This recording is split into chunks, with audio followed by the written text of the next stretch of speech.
Hi hello welcome to Suman TV. నేను మీ పవన్ని. ఈరోజైతే రాజాంలో ఉన్నాము. రాజాంలో ఇప్పటికే కలకలం రేపినటువంటి హత్య కేసు ముంజేటి స్పందన. హ ఏదైతే ఆవిడ హత్యకు కాబడ్డారో ఇప్పటి వరకు చాలా కథనాలైతే వచ్చాయి.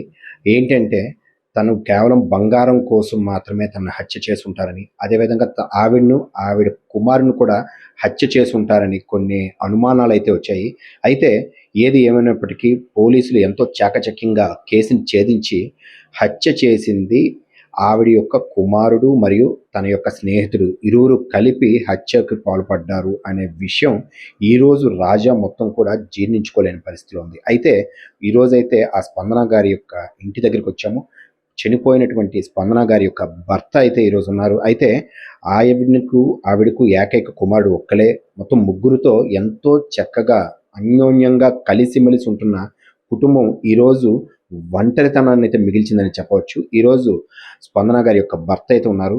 అసలు ఏం జరిగింది, తన కుమారుడు పోలీసులకు దొరికిన తర్వాత మాట్లాడితే ఎటువంటి సమాచారం తన కుమారుడు తనకు అందించాడు.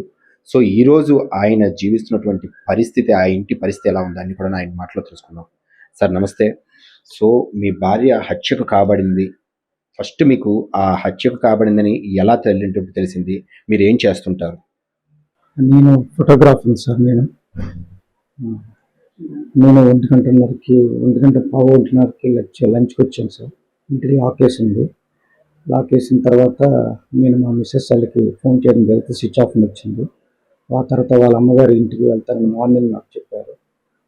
వాళ్ళ అక్కగారి ఇంటికి, వాళ్ళ అమ్మగారి ఇంటికి. మళ్ళీ వాళ్ళ అమ్మగారిని నట్టని పిలుస్తాను సార్. మాకు దగ్గర రిలేషన్ బంధమే. చేస్తే లేదు, వచ్చి చాలాసేపు అయిపోయింది, వెళ్ళిపోయింది అని చెప్పారు. చెప్పిన తర్వాత నేను వీధిలో మా వదిన గారి ఇంటికి వెళ్ళారని అడిగితే అక్కడ కూడా రాలేదన్నారు. సరే నేను బయటికి వెళ్ళారేమో అనుకున్నాను. అనుకున్న తర్వాత నేను మళ్ళీ వాటర్ అనేది రాకపోతే మా బ్రదరు నేను పైకి వెళ్ళాను. పైకి వెళ్తే 2 ఇళ్ళకి ఒకటే ట్యాంక్, అది లాక్ చేసి ఉంది. ఇదేంటి లాక్ చేసి ఉందనేసి ఓపెన్ చేసేసరికి మా బాత్రూంలో వాటర్ సౌండ్ ఎక్కువ వస్తే మా మరదలు కింద నుంచి పైన వాటర్ పోతుందని చెప్తే మళ్ళీ అది క్లోజ్ చేసాం. చేసి కిందకు వచ్చేలోపు మా బ్రదరు వాళ్ళ గేట్లకి నా ఇంటి లాక్ దోపిస్తుంది. ఇదేంటి ఎక్కడ ఉందనుకొని ఓపెన్ చేసి చూసేసరికి లోపలికి వచ్చేసరికి మా మిస్సెస్ చిన్న ప్లాస్టిక్ డొక్కు ఒకటి గిఫ్ట్, ఆ తర్వాత ఆ చెవులు గిందులు అడగడానికి వాళ్ళ అక్కల ఇంటికి వెళ్ళింది. అవి కూడా తీసుకొని వచ్చింది.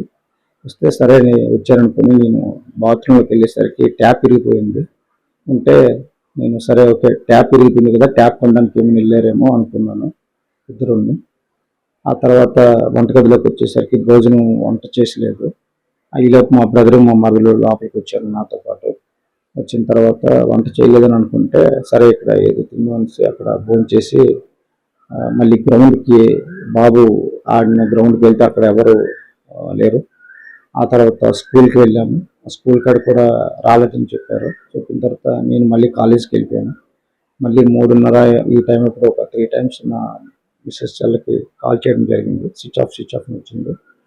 ఆ తర్వాత మా మరదలు 4:30కి ఇలా కాల్ చేశారు. కాల్ చేసిన తర్వాత రాలేదనంటే సరే అనుకుని నాకు ఈవెంట్ అవుతున్న వల్ల నేను ఎక్కువ దీని మీద చేయలేకపోయాను. ఆ తర్వాత నేను 5 అప్పుడు ఇంటికి వచ్చి మళ్ళీ గ్రౌండ్కి వెళ్ళాను. గ్రౌండ్కి వెళ్తే గ్రౌండ్లో ఆ బాబు లేడు.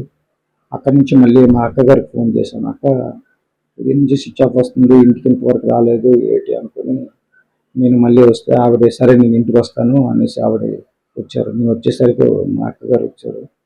వచ్చిన తర్వాత నేను తాళం తీసుకొని ఓపెన్ చేసి చూసేసరికి నా మొబైల్ అక్కడికి స్విచ్ ఆఫ్ అయిపోతే ఫోన్ ఛార్జింగ్ చూస్తే నా ఛార్జర్ లేదు, మా మిస్సెస్ ఛార్జర్ లేదు. ఏంటి ఛార్జర్ లేదు, ఫోన్ స్విచ్ ఆఫ్ వస్తుంది, అలాగే కొంచెం ఇదైనప్పుడు మా అక్కగారు ఒకసారి బీరువా చూడని అనేసరికి బీరువా ఓపెన్ చేసేసరికి బీరువాలో మొత్తం గోల్డ్ అంతా లేదు. పక్కనే చిన్న బాక్స్ లాగా ఓపెన్ అందులో 5,000 రూపీస్ ఉంది, అది కూడా లేదు.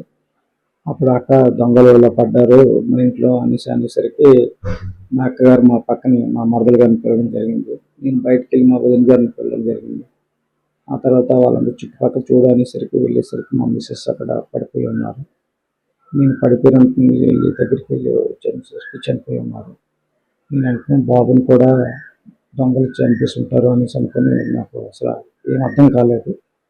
ఆ తర్వాత పోలీసులు రావడం, ఆ తర్వాత ఊర్లో జనం రావడం ఇదంతా జరిగింది. ఇప్పుడు హత్య కాబడ్డాడు, బాబు కూడా హత్యకు గురయ్యాడు అని మాత్రం మీరు అనుమానం అయితే వ్యక్తం అవుతారు. అయితే పోలీసులు ఆ హత్య చేసింది మీ కుమారుడే అని నిర్ధారణ చేశారు. సో మీతో ఆ అబ్బాయితో పాటు వాళ్ళ ఫ్రెండ్ కూడా ఉన్నారని. అసలు అబ్బాయి ప్రవర్తన ఎలా ఉండేది? అందులో కూడా ఇప్పుడు బయటకు వస్తున్న వార్తలు ఏంటంటే అబ్బాయి డాన్ అవ్వాలి, అదే విధంగాను కొంత బంగారాన్ని కూడా పట్టుకుపోవడం జరిగింది, అదే విధంగాను కొంత ప్రేమ వ్యవహారం కూడా నడిచింది అంటున్నారు. ఇవన్నీ మీ దృష్టిలో ఉన్నాయా? సార్, ఏం జరిగిందనేది భగవంతుడికి తెలియాలి, పోలీసులకు తెలియాలి. నేను అంటే పోలీసులు తప్పు చెప్తారని నేను అనుకోవట్లేదు సార్. కాకపోతే నా వరకు నాకు తెలిసిన మా బాబు గురించి నాకు తెలిసిన విషయం ఏంటంటే, ఏనాడు కూడా అలాంటి ప్రవర్తన వాడు ఇంట్లో నేను ఎప్పుడు చూడలేదు సార్. ఇంట్లో కానీ బయట కానీ సార్. ఆ తర్వాత ఈ డాన్ అవ్వాలి అనే కోరిక అయితే వీడిది కాదు సార్, అవతల వ్యక్తిది.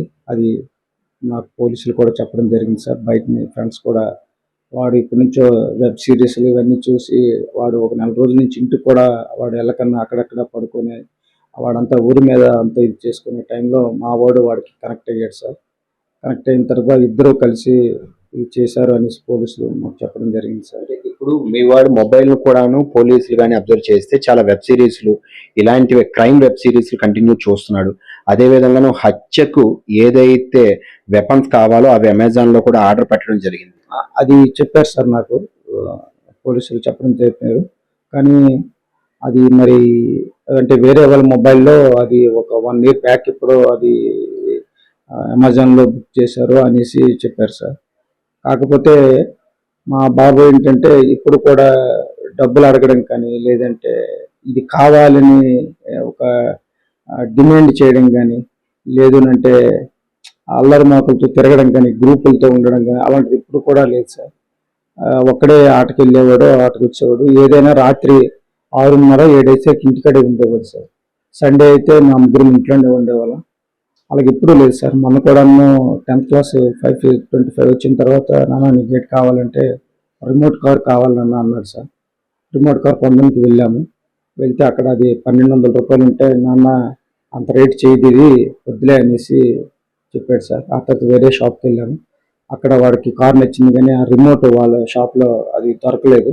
ఇంటికి వచ్చేసాం సార్. అంటే ఇప్పుడు ఏదైతే అబ్బాయి ఎలా చదివేవాడు, ఎలా ఉండేవాడు స్నేహితులతో కానీ, తన యొక్క డ్రీమ్స్ ఏ విధంగా ఉండేవి? సార్, బాబు అయితే ఇంట్లో ఇప్పుడు కూడాను మార్నింగ్ 6కి ఇలా లేచిపోయేవాడు సార్. అంటే మామూలుగా ఎగ్జామ్స్ అయినప్పుడు 5కి ఇలా లేచేవాడు సార్. ఇంట్లో చదివేవాడు, ఫుడ్ అంతా బాగానే తీసుకునేవాడు, అల్లరిగా ఉంటుంది కాదు. ఎక్కువ ఏంటంటే బాబు టీవీలో ఈ కార్టన్స్ బొమ్మలు ఉంటాయి కదా సార్, ఈ మూతో పాటు ఏదో ఉంటుంది సమోసా, అవి ఎక్కువ చూసేవాడు సార్. క్రికెట్ గురించి ఏం తెలియదు సార్ వాడికి. ఆ తర్వాత బాబు ఏంటంటే ఎక్కువ అట్టలతోని కార్లు, ఆ తర్వాత చిన్న చిన్న బొమ్మలు లాంటివి ఎక్కువ చేసేవాడు సార్. అది సార్, అది కూడా వాడు చేసింది సార్. ఆ పెన్నులు పెట్టుకుంటే ఇలాగా ఇది ఇప్పుడు ఈ మోటార్స్, ఎలక్ట్రికల్ ఇవన్నీ వాడుకొని ఏదో ఒకటి తయారు చేస్తూ ఉంటాడు సార్ బాబు. ఎక్కువ కార్లు అంటే బాగా ఇష్టం సార్. ఎక్కువ ఇలాంటి అంటే ఐటమ్స్ ఎక్కువ ఎలక్ట్రికల్ ఇవన్నీ తయారు చేస్తుంటాడు సార్ ఇంట్లో. ఇవన్నీ వాడుకున్నవే. అది నేను పెన్నులకి కావాలంటే వాడే తయారు చేశాడు సార్. సాధారణమైనటువంటి మధ్యతరగతి కుటుంబంలో ఉన్నటువంటి బాబు చెడు స్నేహాలు, అంటే చక్కగా చదువుకుంటూ అమ్మా నాన్నతో కలిసి ఉన్నటువంటి అబ్బాయికి ఒక చిరాకుగానో తల్లి చెప్పడం మీద చిరాకులు రావడము, ఇవన్నీ కూడాను ఈ రోజుల్లో సహజంగానే ఉన్నది. తల్లి మీద కొడుకుకి, కొడుకు మీద తల్లికి వచ్చే కోపాలు క్షణికాల వేశాలు ఆ క్షణం మాత్రమే ఉంటాయి. అయితే దాన్ని కక్షగా కట్టుకొని తల్లినే చంపాలి అనేటంత కరుడు గట్టిగా తయారయ్యారు అంటే దానికి కేవలం చెడు స్నేహాలంటూ తన తండ్రి వాపోతున్నటువంటి ఆయన ఆవేదన కూడా మనకు చూస్తున్నాము. అయితే ప్రతి ఒక్కరు కూడా గుర్తుంచుకోవాల్సిన విషయం ఏంటంటే, మనము ఎవరితో స్నేహం చేస్తున్నామో, ఎవరితో ఎలా ఉంటున్నామో అన్నది చాలా ఇంపార్టెంట్. మన యొక్క చుట్టుప్రక్కల ఉన్నటువంటి స్నేహితులే మన యొక్క బంగారు బాట అయినా, లేదా మన వెనక ఉన్నటువంటి నరకానికైనా సరే మార్గము మన మిత్రులు, మన చుట్టుపక్కల ఉన్న వాళ్ళే. సో మంచి వాళ్ళతో స్నేహం ఎప్పటికీ మంచిగానే ఉంటుంది. చెడుగా స్నేహం జరిగితే ఈరోజు కటకటాల లెక్కబడుతున్నటువంటి ఒక 15 ఏళ్ల బాలుడి చరిత్ర అందరికీ ఒక గుణపాఠంగా అయితే ఈరోజు చూస్తూనే ఉంది. Thank you. సుమన్ టీవీ.